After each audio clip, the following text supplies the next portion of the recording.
I used to believe that sacrifice guaranteed love in return, that if you gave enough, endured enough, loved hard enough, it would come back to you. I was wrong. My name is Alara Hayes. I'm 65 now, and if you saw me walking down the street with my cane, you'd probably think I lived a quiet, ordinary life. But there was nothing ordinary about the way my story unfolded, or the way my own son chose to walk out of it when I needed him most. I raised my son, Daniel, alone after my husband passed away suddenly. One moment I had a partner, and the next, I had debts, grief, and a little boy who depended on me for everything. There was no time to collapse, no time to mourn properly. Survival became my routine. Mornings were spent scrubbing floors in other people's homes. Afternoons, I waited tables in a noisy diner where my feet throbbed long before sunset. Nights, I stitched clothes under dim light, repairing hems and sleeves until my fingers cramped. Every dollar had a purpose, and none of it was for me. Daniel never saw the full picture. I made sure of that. To him, I was just mom, always there, always steady. He had good schools, clean clothes, and eventually, a college education I could barely afford. I even sold the last gold bracelet my mother left me just to buy him a laptop. And when he graduated, I thought, this is it. This is where it all pays off. He got a high-paying job in the city, moved into a sleek apartment, and started living a life I had only seen in magazines. Expensive dinners, tailored suits, new friends with polished smiles. I stayed where I was, same apartment, same worn furniture. Same leaking faucet I never fixed because something else always mattered more. But I didn't mind, because I believed his success was our success. He visited sometimes, quick hugs, distracted conversations, always checking his phone. But I convinced myself that this was normal. This was what successful people looked like. Then he met Vanessa. She was everything I wasn't, refined, wealthy, effortlessly elegant. The kind of woman who didn't need to struggle, didn't need to choose between bills and groceries. From the first moment, I could tell I didn't belong in her world. And slowly, without Daniel even realizing it, I stopped belonging in his too. Still, I held on to hope. Hope that love, real love, doesn't disappear. I had no idea that soon I would be lying in a hospital bed, begging my own son for help, and hearing the words that would change everything. Because the moment he said, "I can't," was the moment I realized I had already lost him. But what hurt more than his refusal was what he chose to spend his money on just months later. Pain has a way of rewriting your life in seconds. One moment, I was standing on a chair in my kitchen, trying to place an old storage box on a high shelf. The next, everything beneath me gave way. The wood cracked, my balance shifted, and then I was falling. I don't remember hitting the ground clearly. I just remember the sound. A sharp, hollow thud, followed by a pain so intense it stole the air from my lungs. I couldn't move. I tried to scream, but it came out as a weak, broken sound. My legs felt like they didn't belong to me anymore. My back burned like it had been split open. Minutes passed, or maybe hours. Time blurred into something meaningless. I lived alone. No one was coming. Eventually, my neighbor, Mrs. Keaton, heard something through the wall. She found me barely conscious and called for help. By the time the ambulance arrived, I was shaking uncontrollably, drifting in and out of awareness. At the hospital, everything became clinical. Cold lights, urgent voices, tests, scans, whispers between doctors. Then came the verdict. Multiple spinal fractures, nerve involvement, immediate surgery required. Without it, I could lose the ability to walk, permanently. I remember staring at the doctor, trying to process his words. "How much?" I asked, already fearing the answer. "Approximately $30,000, he said. 30,000. It might as well have been 30 million. My savings were barely enough to cover a fraction of that. Years of scraping by, of putting everything into my son's future, had left me with almost nothing for my own survival. But I wasn't completely alone. I had Daniel. My hands trembled as I reached for my phone. I hesitated before dialing. Not because I doubted him, but because I didn't want to. I didn't want to need him. But I did. He answered after a few rings, his tone distracted. "Mom, I'm in the middle of something." "Daniel," my voice cracked despite my effort to stay calm. "I'm in the hospital. I had an accident." There was a pause, not panic, not urgency, just silence. "What happened?" he asked. I explained everything, the fall, the injuries, the surgery. I tried to stay composed, but desperation slipped through my words. "I need help," I said finally. "I can't cover it. I need 30,000 for the operation." Another silence. Longer this time, colder. "Mom, I don't have that kind of money right now." The words didn't register at first. "What do you mean?" I whispered. "I mean I can't just come up with that overnight," he replied, his tone tightening. "I've got commitments, expenses." "Daniel, this isn't optional," I said, my voice breaking. "If I don't get the surgery—" "I said I can't," he interrupted. "You need to look into other options. Insurance, payment plans, something." My chest tightened. "I raised you alone. I gave you everything I had. I'm not asking for luxury, I'm asking for help to walk again." "I didn't ask you to do all that," he said sharply. "That was your choice." That sentence, that was the moment something inside me cracked deeper than any bone. "I'm getting married soon," he continued. "Things are already expensive, I can't just drop everything." Getting married, that was what mattered. Not the fact that I might never walk again. Not the fact that I was lying in a hospital bed, terrified. "I just need you to try," I whispered. "I can't perform miracles, Mom," he said flatly, and then he hung up. I stared at the phone in disbelief. Not crying, not yet, just empty. The nurses came in, asking about my pain level, adjusting IVs, speaking gently. But none of it reached me, because the worst pain wasn't in my spine. It was in the realization that the person I had built my entire life around had just decided I wasn't worth saving. 3 days passed. No call, no message, nothing. I reached out again once, twice, left messages, pleaded in ways I never thought I would. His reply came hours later. Just one short message. "I already told you I can't help. Please stop pressuring me." Pressuring him. I read it over and over until the words lost meaning. That night, lying in that hospital bed, staring at the ceiling, I understood something I had spent years refusing to see.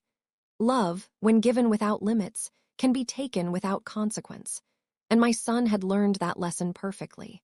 But what I didn't know yet was that while I was fighting to avoid paralysis, he was planning something that would make his refusal impossible to forgive. Because just weeks after telling me he had no money, my son would spend $250,000 on something I wasn't even invited to. Survival changes you, not all at once, but slowly, painfully, piece by piece. After that call with Daniel, I stopped expecting anything from him. Not because I wanted to, but because I had to. Hope had become too expensive. Mrs. Keaton stepped in where my own son had stepped back. She sold a few things she'd been saving for years and handed me what she could. "It's not much," she said, "but it'll get you closer." I didn't want to take it. Pride fought hard against desperation. But in the end, desperation won. I negotiated with the hospital, signed papers I barely understood, agreed to a payment plan that would follow me for years, maybe the rest of my life. In the end, I managed to afford a partial surgery. Not the best option, not the one that would fully restore my mobility, just enough to keep me from being completely paralyzed. That was the price of being not worth $30,000. The surgery itself was a blur, bright lights, masked faces, and the quiet fear that I might not wake up the same person. Recovery was worse. Pain became my constant companion. Some days it felt like fire running down my spine. Other days it was a dull, crushing weight that made even breathing feel like work. I learned how to sit differently, walk differently, exist differently. I needed a cane to move around. Sometimes, too. And through all of it, through the hospital stay, the discharge, the slow and agonizing return to my empty apartment, Daniel never showed up. Not once. No visits, no calls, no questions. It was as if I had disappeared. At first, I told myself he was busy. That wedding planning must be overwhelming. That maybe, just maybe, he was dealing with something I didn't understand. But then, 2 months after my surgery, reality found me in the cruelest way possible. Through a screen. I was sitting on my worn-out couch, scrolling absent-mindedly when I saw it. A photo. Daniel smiling, standing beside Vanessa, dressed in a tailored suit that probably cost more than my monthly expenses. Behind them, a ballroom glowing with chandeliers. At first, I didn't understand. Then I saw more. Hundreds of photos, videos, posts from guests. The wedding. His wedding, I wasn't invited. I stared at the images, my fingers trembling as I scrolled. 500 guests. 500. Strangers, colleagues, distant acquaintances, people who barely knew him were there. But his mother, nowhere. The venue alone looked like something out of a movie. Crystal decorations, endless tables covered in white linen, floral arrangements so large they looked sculpted. I clicked on one post after another, each one revealing more. Luxury catering, multi-course meals, imported flowers, live orchestra, and then the number. Someone had tagged the event planner, proudly mentioning the scale of the celebration. $250,000. I read it once. Twice. Again, $250,000. My mind tried to reject it, tried to make it make sense.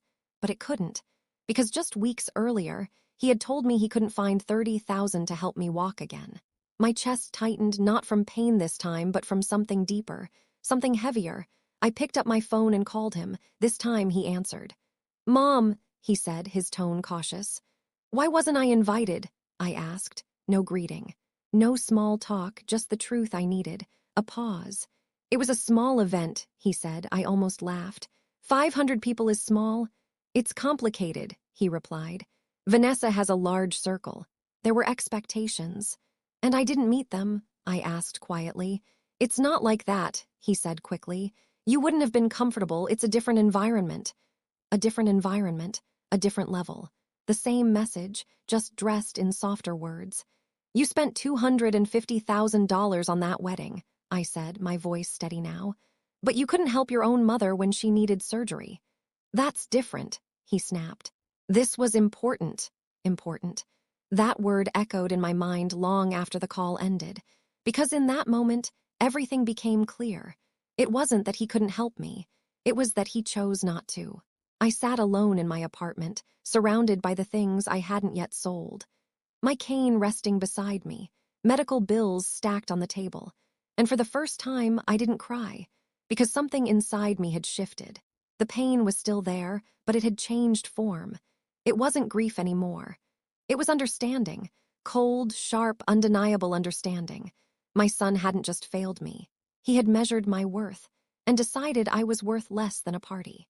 But what hurt even more than being forgotten was realizing this wasn't the end of the story, because life was about to collect its debt in a way none of us expected. People like to say that life isn't fair. And for a long time, I believed that too. Because what could possibly be fair about a mother sacrificing everything, only to be discarded when she needed help the most? But what I didn't understand back then was this. Life may not be fair, but it has a way of balancing things eventually. The months after the wedding were the hardest of my life, not just physically, but emotionally. Every morning, I woke up to the same reality, a body that no longer listened to me, a home that felt emptier than ever, and a silence where my son used to exist. Pain became routine. I learned how to move carefully, how to ration my energy, how to endure. I sold more of my belongings just to keep up with the medical bills. The old armchair my husband once loved. The bookshelf that held years of memories. Even my television. Each item gone felt like another piece of my life being erased. But I adapted, because that's what I had always done. Mrs. Keaton stayed by my side through it all. She helped with groceries, accompanied me to appointments, and on the nights when the pain was unbearable, she simply sat with me in silence. One evening, as we drank tea in my small kitchen, I admitted something I had been afraid to say out loud. "A part of me still hopes he'll come back," I said quietly, "that he'll realize what he did and fix it." She didn't sugarcoat her response. "He won't," she said firmly. Her words stung, but not because they were cruel. Because they were true. Days turned into weeks, weeks into months. And Daniel never reached out. No apology, no explanation, nothing. Eventually, something inside me hardened, not into bitterness, but into clarity. I stopped waiting. And strangely, that's when things began to change. It started with a phone call, an unknown number I almost didn't answer. "Is this Alara?" a woman's voice asked. "Yes, who is this?" "My name is Renee. I'm Vanessa's cousin." I sat up straighter, my grip tightening on the phone. I don't mean to intrude, she continued, but I thought you should know Daniel and Vanessa are in trouble. I didn't respond right away. What kind of trouble? I asked carefully. Financial, she said. Serious financial trouble. My heart skipped, but not in the way I expected. Daniel invested everything into a business with Vanessa's father, she explained. All his savings and more, loans too. And it collapsed, she said bluntly. Completely, they lost everything. Everything. The word hung in the air. There's a certain kind of silence that comes before everything changes. It had been 2 weeks since that phone call. 2 weeks of waiting without admitting I was waiting. I kept myself busy, small tailoring jobs, short walks with my cane, quiet evenings with Mrs. Keaton. But underneath it all, there was a tension, a knowing something was coming. And then one afternoon, as rain tapped steadily against my windows, I heard it. A knock, soft, hesitant. Not the confident, impatient knock I used to recognize instantly. This one asked for permission. My body stiffened. My heart began to pound in a way I hadn't felt in months. I didn't need to look through the peephole to know who it was, but I did anyway. And there he was, Daniel, but not the version the world used to admire, not the polished man from the wedding photos, not the confident son who once carried himself like nothing could touch him. This Daniel looked smaller. His clothes were wrinkled, his posture slumped.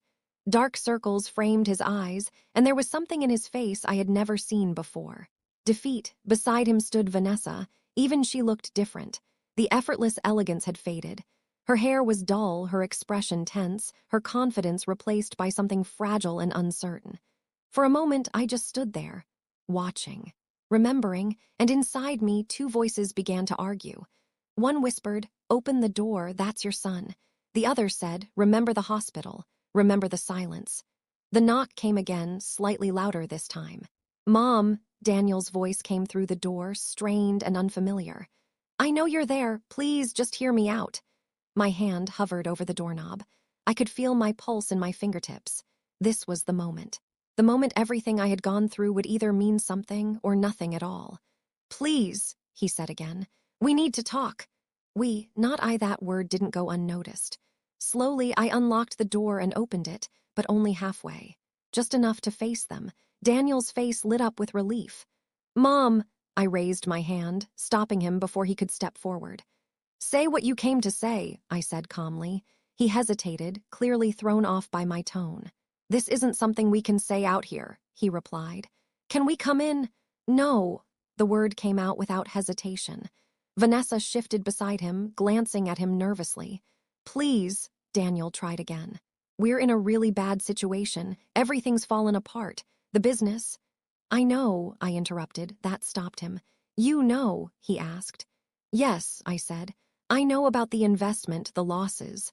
The job." His shoulders dropped slightly, as if part of him had hoped I didn't. "Then you understand why we're here," he said quickly. "We just need a little help, somewhere to stay, just temporarily." "There it is," I said quietly. He blinked. "What? Not how are you, Mom? Not I'm sorry, just what you need." "That's not fair," Vanessa spoke up, her voice tight. "We're going through something serious here." I turned my gaze to her. "And I didn't?" I asked. She fell silent. Daniel ran a hand through his hair, frustration creeping in. "Mom, please, I know I messed up. I know I should have been there for you. But we're talking about now. We're desperate." Desperate. The same word I had lived in for months. "I was desperate too," I said. His eyes flickered. "This isn't the same," he insisted. "No," I agreed. "It's not." Because when I was desperate, I didn't have a choice. He did. Vanessa stepped forward slightly, her tone softening. "Ilara, I know I haven't been kind to you in the past," she said carefully. "But if you help us now, I promise things will be different. We'll make it right." Promises. They sounded so familiar, so empty. I studied them both, their worn expressions, their urgency, the way they stood just outside my door like strangers asking for shelter. And suddenly, I saw it clearly. They weren't here because they had changed. They were here because they had nowhere else to go. "Let me ask you something," I said. Daniel nodded quickly. "Anything. If you hadn't lost everything, would you be here right now?" The question hit harder than I expected. He didn't answer, because he couldn't. The silence between us stretched, and in that silence I got my answer. And what I said next was something my son never expected to hear from me, not in a million years. Silence has weight. And in that moment, standing at my doorway, it pressed down on all three of us. Daniel opened his mouth, then closed it again. He searched for something, an excuse, an answer, anything that could undo what my question had exposed. But there was nothing, because we both knew the truth. If his life hadn't collapsed, he wouldn't be standing there. I took a slow breath, steadying myself. My hand tightened slightly on my cane, not from weakness this time, but from resolve. "You asked if I understood your situation," I said calmly. "I do," relief flickered across his face. "But understanding doesn't mean agreement," I added. The relief vanished. "Mom," he started, but I didn't let him continue. "When I was in that hospital bed," I said, my voice steady but sharp, "I wasn't asking for comfort. I wasn't asking for luxury. I was asking for help to walk again." His eyes dropped. "I told you I didn't have the money," he muttered. "No," I corrected him. "You told me you couldn't help. Those are not the same thing." Vanessa shifted uncomfortably, but I kept my focus on Daniel. "You said you couldn't perform miracles," I continued. "But I wasn't asking for a miracle. I was asking my son to care whether I lived with dignity or not." "I cared," he said quickly, almost defensively. "Did you?" I asked. That stopped him. "Because from where I was lying," I went on, "it felt like I had become an inconvenience, something that didn't fit into your plans." "That's not true," he insisted, though his voice lacked conviction. "Then explain this to me," I said. "How does someone who cares spend $250,000 on a wedding, but can't find $30,000 to help his mother?" Vanessa looked away. Daniel's face flushed. "That wedding was important," I finished for him. He didn't answer. I nodded slowly. "Yes, you made that very clear." The rain outside had grown heavier now, tapping against the walls like a steady reminder of time passing. "Do you know what I remember most about that time?" I asked. He shook his head. "Not the pain, not the surgery, not even the fear." I paused. "I remember the moment you hung up on me." His shoulders tensed. "I remember staring at my phone," I continued, "trying to understand how the little boy I raised could sound like a stranger who didn't care whether I survived or not." "Mom, please," his voice cracked. "No," I said firmly. "You asked me to listen, now you will." He fell silent. "I begged you," I said. "I reminded you of everything I had done, not because I expected repayment, but because I thought it meant something to you." "It does," he whispered. "It didn't then." The words landed hard. Vanessa stepped in again, her tone softer now, almost pleading. "Alara, we know we made mistakes, big ones, but people change. Situations change. You don't have to punish us forever." I looked at her, really looked this time. For the first time, I saw not the polished woman from before, but someone stripped of everything. There are moments in life when everything slows down. Not because time actually stops, but because you realize that what you're about to do will define everything that comes after. This was one of those moments. Daniel stood in front of me, eyes red, shoulders heavy, waiting for me to do what I had always done. Save him, fix it, make it okay. And for a brief second, I almost did. I saw flashes of him as a child, running toward me with scraped knees, falling asleep on my shoulder, calling out Mom like I was the answer to everything. That version of him still existed somewhere inside me, but so did another memory. A hospital room, a phone call, a voice telling me I can't perform miracles. I exhaled slowly and made my choice. "No!" The word landed quietly, but it carried more weight than anything I had ever said. Daniel blinked like he hadn't heard me correctly. "What?" he asked. "I said no," I repeated. "You're not staying here, I'm not helping you." The shock on his face was immediate. Raw, Vanessa's expression hardened, her patience thinning. "Alara, don't do this," she said sharply. "We're not asking for much." I turned to her. "You're asking for everything," I replied. Daniel stepped forward slightly. "Mom, please, just for a little while, I'll get a job, I'll pay you back, I swear." I shook my head. "When I needed help," I said, "you told me to find other options, to figure it out, to handle it myself." "That was different," he said quickly. No, I said. It wasn't. The truth hung between us, undeniable. I'm just doing what you taught me, I continued. I'm choosing myself. His face crumpled. I'm your son, he whispered. Doesn't that matter anymore? The question cut deeper than anything else he had said, but I didn't let it show. You were my son when I called you from that hospital, I replied. And that didn't seem to matter then. Vanessa let out a frustrated breath. This is unbelievable, she muttered. You're really going to let us end up on the street? I met her gaze without hesitation. I ended up alone too, I said, just in a different way. Daniel's voice broke as he tried one last time. Mom, can you really live with this, knowing we have nowhere to go? I looked at him, really looked at him, and for the first time, I didn't see my responsibility. I saw a grown man facing the consequences of his own choices. You lived with it, I said quietly, when it was me. That was the moment something inside him seemed to collapse, not dramatically, not loudly, just silently, like a realization finally settling in. Vanessa grabbed his arm. Let's go, she said, her tone cold now. We're wasting time. He didn't move at first. He just stood there, staring at me as if trying to memorize my face. I'm sorry, he whispered. The words were real. I could hear it. But they came too late. I know, I said, and I meant that too. He nodded slowly, like he understood something he hadn't before. Then he turned and walked away. Vanessa followed without looking back. I stood there watching them disappear down the hallway. And when they were gone, I closed the door. Gently, not in anger, not in revenge, but with certainty. For a long moment, I leaned against it, my eyes closed, my chest rising and falling with slow, controlled breaths. I expected to feel guilt, overwhelming guilt, but instead, I felt something unfamiliar, something lighter, peace. Not complete, not perfect, but real. Mrs. Keaton stepped into the room behind me. She had heard everything. Are you okay? She asked softly. I nodded. Yes, I said. I think I finally am. That night, I sat alone in my living room, the same room where I had cried, struggled, survived. But something had changed. For the first time in months, I wasn't waiting for anything. Not a call, not an apology, not a different outcome. I had done what I needed to do, and whether it hurt or healed him, it had freed me.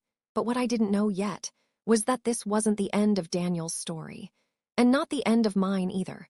Because sometimes, the hardest lessons don't come from losing everything. They come from finally understanding why you lost it in the first place. And months later, when I thought I would never hear from him again, my son would find a way to tell the truth, one that would reach far beyond just the two of us. Time doesn't heal everything, but it does something just as important. It gives you distance. Distance from the pain, distance from the noise, distance from the version of yourself that once accepted less than you deserved. Months passed after I closed that door. Life became quieter, not easier, but steadier. I built a routine around what I could manage, small tailoring jobs from home, short walks when my body allowed it, evenings with a cup of tea and Mrs. Keaton sitting across from me, talking about everything and nothing. The pain in my back never fully disappeared.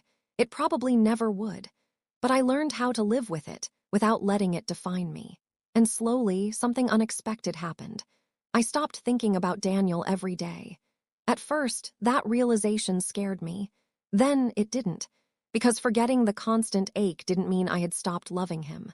It meant I had stopped losing myself because of him. One afternoon, while I was adjusting the hem of a dress, my phone rang.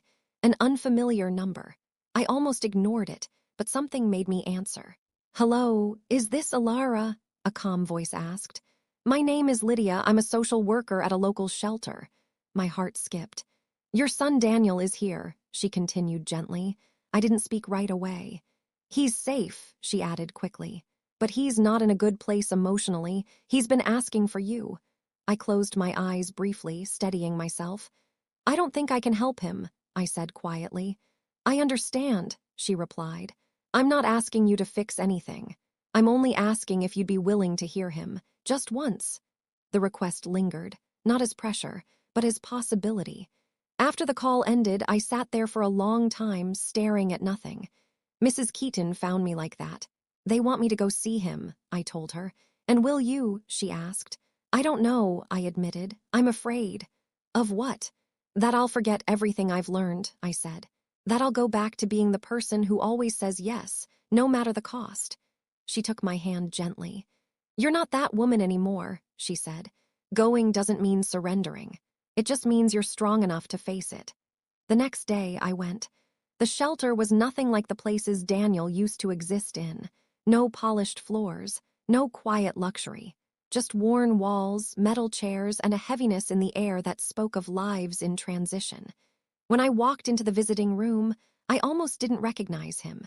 He looked thinner, older, tired in a way that went beyond lack of sleep. This wasn't the man from the wedding. This was someone who had fallen and felt every inch of the fall. "Mom," he said softly. I sat across from him, keeping my distance. "You asked to talk," I said. "So talk," he nodded slowly. "I've had a lot of time to think," he began. "About everything, about you." I didn't respond. "I understand now," he said. "Not just what I did, but what it meant." His voice wasn't defensive. It wasn't desperate. It was honest. For the first time in my life, I needed someone